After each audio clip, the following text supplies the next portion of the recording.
ఏవి9 TV వార్తలకు స్వాగతం. వార్తలు చదువుతున్న ఆనంద్ కొండేటి. అభివృద్ధి కోసమే ప్రజలు కూటమిని గెలిపించారని, ఈ విషయంలో రాజకీయాలకు అతీతంగా పనిచేస్తున్నామని తాడేపల్లిగూడెం ఎమ్మెల్యే బొలిశెట్టి శ్రీనివాస్ అన్నారు. గంటపాడు మండల పరిషత్ సమావేశ మందిరంలో సర్పంచుల అభినందన సభ ఎంపీపీ కట్టుబోయిన వెంకటలక్ష్మి అధ్యక్షతన మంగళవారం జరిగింది. గత 5 సంవత్సరాలుగా సర్పంచులుగా పనిచేసి ఏప్రిల్ 2న పదవీ విరమణ చేయనున్న సర్పంచులను ఎమ్మెల్యే సత్కరించి వారికి నూతన వస్త్రాలను బహుకరించారు. ఈ సందర్భంగా ఎమ్మెల్యే మాట్లాడుతూ గత సర్పంచుల యొక్క పదవీ కాలం ముగిసిన తరుణంలో 2 మండలాల సర్పంచులకి మనం గౌరవం ఇవ్వాలి. పార్టీ లేదైనప్పుడు కూడా హ్యాపీ మూడ్ లో వాళ్ళు వెళ్ళాలి బయటికి. అదేవిధంగా మనం సర్పంచ్ అయిపోయిన తర్వాత కూడా ప్రజలతో మమేకమై ఆ గ్రామ అభివృద్ధికి తోడ్పాటును ఆశిస్తూ ఈ మర్యాద చేయాలని చెప్పి ఇక్కడ ఉన్నటువంటి ఎంపీపీ గారు వెంకటలక్ష్మి గారికి, అదేవిధంగా ఎంపీడీఓ గారికి, ఈ వేదిక కృష్ణప్రసాద్ గారికి, మరి కెలపతి వెంకటరావు గారికి, జడ్పీడీ.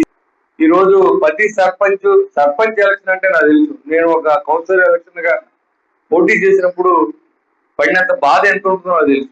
అంటే ఆ తర్వాత 5 సంవత్సరాలు హ్యాపీగా ఉండొచ్చు, కానీ ఆ 15-20 రోజులు మనం నలుగుడు కానీ మన ఆవేదన కానీ చాలా మందికి ఆ తర్వాత మర్చిపోతూ ఉంటారేమో నాకు తెలియదు, కానీ నాకైతే బాగా తెలుసు.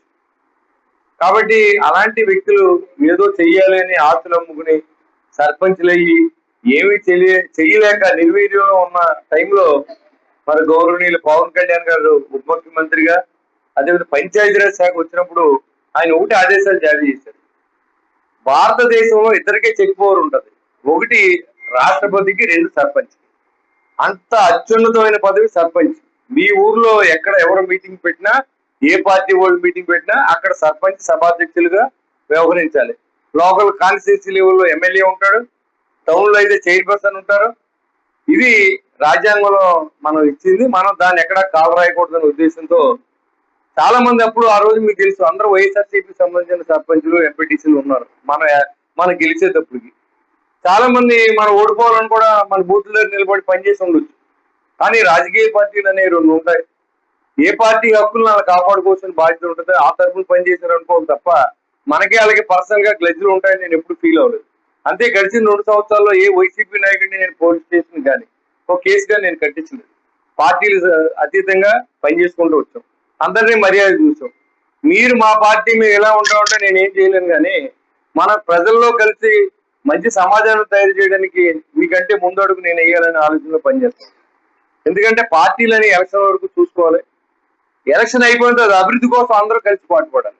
అటు వైసీపీ కానీ, ఇటు జనసేన కానీ, తెలుగుదేశం కానీ, బీజేపీ కానీ అని ఒక మంచి ఉద్దేశం, మంచి నడవడికని ఇక్కడ అందరికీ అలవాటు చేయాలనే ఉద్దేశంతో మనం పనిచేస్తూ వచ్చాం. దాని రిజల్ట్ కూడా బాగానే వచ్చింది. ఎందుకంటే పోలీస్ స్టేషన్లో చూసుకుంటే నో ఎఫ్ఐఆర్, ఎక్కడ కూడా ఎవరిని విభేదించలేదు. వాళ్ళ ఫ్యామిలీ తగులు, వాళ్ళ సరిహద్దు తగులు ఉంటే తప్ప పార్టీకి సంబంధించిన తగులు ఈ కాన్స్టిట్యూన్సీలో లేకుండా చూడమని చెప్పాం. అదే జరుగుతుంది పోలీస్ స్టేషన్లో. అంతేకాకుండా ఇవాళ అభివృద్ధి కోసం జనం ఎదురు చూస్తూ ఉన్నారు. ఇవాళ కూటమిని గెలిపించింది జగన్మోహన్ రెడ్డి మళ్ళీ రాకూడదని గెలిపించేది తప్ప మమ్మల్ని గెలిపించేసారంటే నేను అదే ఆశ్చర్యంగా ఉంది. ఎందుకంటే అమెరికా నుంచి 3 లక్షలు టికెట్ పెట్టుకొచ్చి మమ్మల్ని గెలిపించి ఓటేసామన్నా నువ్వు గెలుస్తున్నావు అని చెప్పి వెళ్ళారంటే, ఒక ఓటుకి 3 లక్షలు ఖర్చు పెట్టుకొచ్చారంటే ఓటు విలువ తెలిసిన భారతీయులందరికీ. వైసీపీ హయాంలో అవినీతి అక్రమాలు తప్ప ఎలాంటి అభివృద్ధి జరగలేదని విమర్శించారు. రాష్ట్రాన్ని వైసీపీ విధ్వంసకర పాలన నుంచి విముక్తి కలిగించాలని ప్రజలు కూటమి ప్రభుత్వానికి బ్రహ్మరథం పట్టారని అన్నారు. రాష్ట్ర ప్రజలే కాకుండా దేశంలోని వివిధ ప్రాంతాలు, విదేశాల నుంచి కూడా వచ్చి ఓట్లు వేసి కూటమి ప్రభుత్వాన్ని గెలిపించారని అన్నారు. జగన్ తన తండ్రి మాటలో ఏదో మేలు చేస్తారనే ఆశతో ఆనాడు ప్రజలు గెలిపించారని, జగన్ ప్రజల ఆశలను వమ్ము చేశారని విమర్శించారు. జగన్ రాష్ట్రంలో అన్ని వ్యవస్థలను నిర్వీర్యం చేశారని, ముఖ్యంగా గ్రామ పంచాయతీల వ్యవస్థను విధ్వంసం చేశారని ధ్వజమెత్తారు. అంటే జగన్ వచ్చిన 5 సంవత్సరాల్లో ఆ రోజుల్లో అప్పుడున్న మోజులో ఆ తండ్రిలాగా ఇతను ఏదో చేస్తాడనుకున్నారు, కానీ ఈ రాష్ట్రాన్ని భ్రష్టుపట్టించి అతని ఆస్తుల విలువలు పెంచుకోవాలని ఆలోచన చేసిన వ్యక్తి జగన్మోహన్ రెడ్డి. అది మీ అందరికీ బాగా అర్థమవుతుంది. వైసీపీలో చాలా మంది ఎక్కువ మంది ఉన్నారు, తర్వాత మన పార్టీలోకి వచ్చారు. ఏ రోజులు ప్రజల సంక్షేమాన్ని పట్టించుకోలేదు.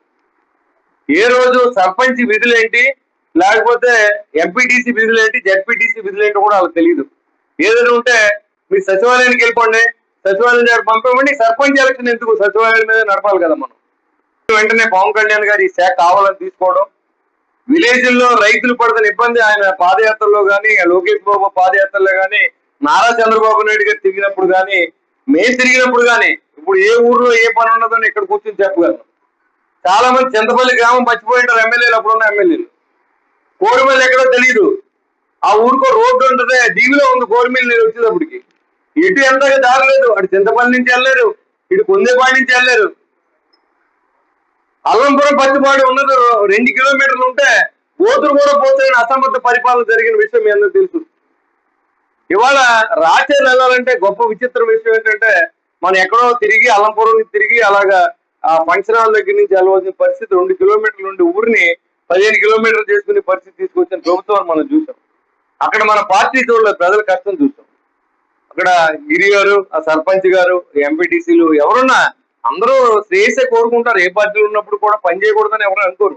అది వైసీపీ పార్టీలోనే ఉండొచ్చు, కానీ వాళ్ళు కొంతమంది మా దగ్గర రాలేనప్పుడు ఖచ్చితంగా మా పార్టీకి సపోర్ట్ చేసిన మద్దతుదారులు అందరూ కూడా నాకు తెలియజేసినప్పుడు ఖచ్చితంగా ఆ గ్రామానికి పవన్ కళ్యాణ్ దగ్గరికి ఆయన్నే తీసుకెళ్ళా. 1,50,00,000 అయినా కానీ నేను అది చూడలేదు. ఆ ఊర్లో మన పార్టీకి ఓట్లు వేసిన జనాలు ఉంటారు. ప్రతి ఒక్క వ్యక్తి ఆలోచించాలి, ఏ ప్రాంతం పాడైపోకూడదంటే. ఇప్పుడు ముదురు ఉంది, సర్పంచ్కి ఇండిపెండెంట్ 3 పోటీ పడతారు. అక్కడ జనసేన కూడా ఎన్నుకొని ఓట్లు వచ్చుంటాయి కదా, తెలుగుదేశం పార్టీ కూడా ఎన్నుకొని ఓట్లు వచ్చుంటాయి కదా. ఆ ఊరిని మనం వైసీపీ సర్పంచ్ ఉన్నారని నిర్లక్ష్యం చేస్తే మనకు ఓట్లు వేసిన పరిస్థితి ఏంటనేది కూడా ప్రతి రాజకీయ నాయకుడు, రాజకీయ పార్టీ కూడా ఆలోచించాలని నేను కోరుతా ఉన్నాను. ఒక మంచి అట్మాస్ఫియర్ తీసుకొచ్చాం. గడిచిన 2 సంవత్సరాల్లో ఫ్రీగా నా దగ్గర రాలేకపోయినప్పుడు కూడా చాలా మంది సర్పంచ్లు ఆ గ్రామాలకు ఏం కావాలనేది కూడా నేను కనుక్కుని, నేను పాదయాత్ర చేసినప్పుడు నేను పండించిన ఇబ్బందులు చూశాను. సరే, ఇంకా మేనోళ్ళూరు గ్రామం వెళ్తే ఆ బీసీ పేటలోకి వెళ్తే అసలు కాలు కింద పెట్టలేని పరిస్థితి, వాసనలో బతుకుతున్నారు వాళ్ళంతా కూడా.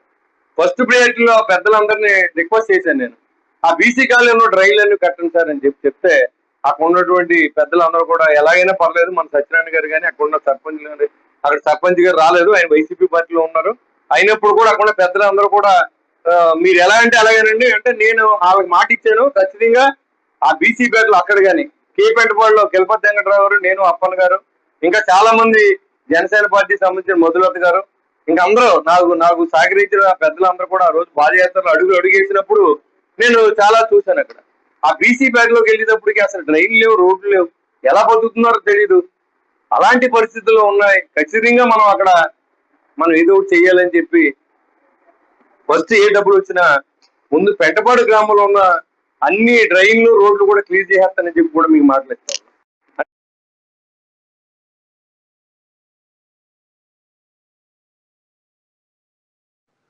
కూటమి ప్రభుత్వం వచ్చిన తర్వాత ఉప ముఖ్యమంత్రి పవన్ కళ్యాణ్ పంచాయతీరాజ్ శాఖ బాధ్యతలు చేపట్టి గతంలో జరిగిన అక్రమాలను సరిచేసి పంచాయతీలను అభివృద్ధి బాట పట్టించారని కొనియాడారు. సర్పంచ్లకు